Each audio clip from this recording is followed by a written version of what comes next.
மீகா அதிகாரம் 6. கர்த்தர் சொல்லுகிறதை கேளுங்கள்.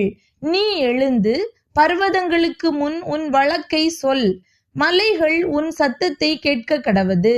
பர்வதங்களே, பூமியின் உறுதியான அஸ்திபாரங்களே, கர்த்தருடைய வழக்கை கேளுங்கள். கர்த்தருக்கு அவர் ஜனத்தோடே வழக்கு இருக்கிறது. இஸ்ரவேலோடே அவர் வழக்காடுவார். என் ஜனமே, நான் உனக்கு என்ன செய்தேன்? நான் எதினால் உன்னை விசனப்படுத்தினேன்? எனக்கு எதிரே உத்தரவு சொல். நான் உன்னை எகிப்து தேசத்திலிருந்து வரப்பண்ணி அடிமைத்தன வீட்டிலிருந்த உன்னை மீட்டு கொண்டு மோசே, ஆரோன், மிரியாம் என்பவர்களை உனக்கு முன்பாக அனுப்பினேன். என் ஜனமே, மோவாபின் ராஜாவாகிய பாலாக் பண்ணின யோசனை இன்னதென்றும், பேயோரின் குமாரனான பிலேயாம் அவனுக்கு பிரதியுத்தரமாக சொன்னது இன்னதென்றும், சித்தீம் தொடங்கி கில்கால் மட்டும் நடந்தது இன்னதென்றும் நீ கர்த்தருடைய நீதிகளை அறிந்து கொள்ளும்படி நினைத்துக்கொள். எண்ணத்தை கொண்டு நான் கர்த்தருடைய சந்நிதியில் வந்து உன்னதமான தேவனுக்கு முன்பாக பணிந்து கொள்வேன்.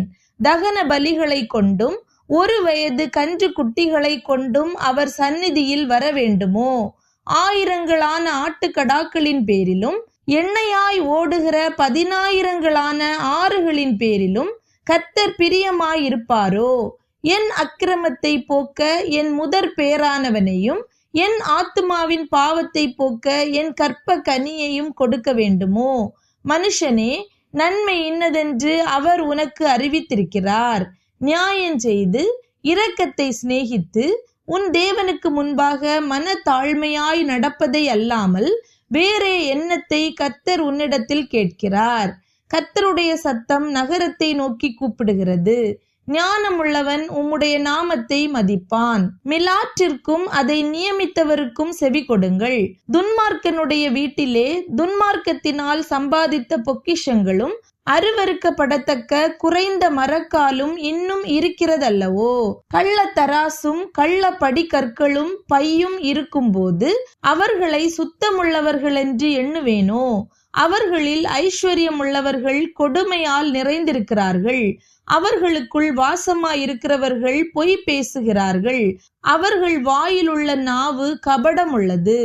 ஆகையால் நான் உன் பாவங்களின் நிமித்தம் உன்னை அடித்து பாழாக்குகிறதினால் உன்னை பலட்சியமாக்குவேன்.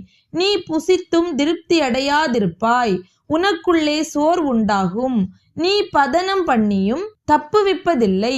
நீ தப்புவிப்பதையும் பட்டயத்துக்கு ஒப்பு கொடுப்பேன்.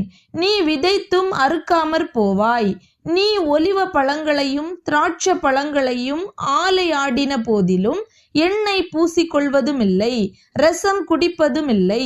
நான் உன்னை பாழாகவும் உன் குடிகளை ஈசலிட்டு நிந்திக்கிற நிந்தையாகவும் வைக்கும்படி உம்ரியினுடைய கட்டளைகளும் ஆகாப் வீட்டாருடைய எல்லா செய்கைகளும் கைக்கொள்ளப்பட்டு வருகிறது. அவர்களுடைய ஆலோசனைகளிலே நடக்கிறீர்கள். ஆகையால் என் ஜனத்தின் நிந்தையை சுமப்பீர்கள்.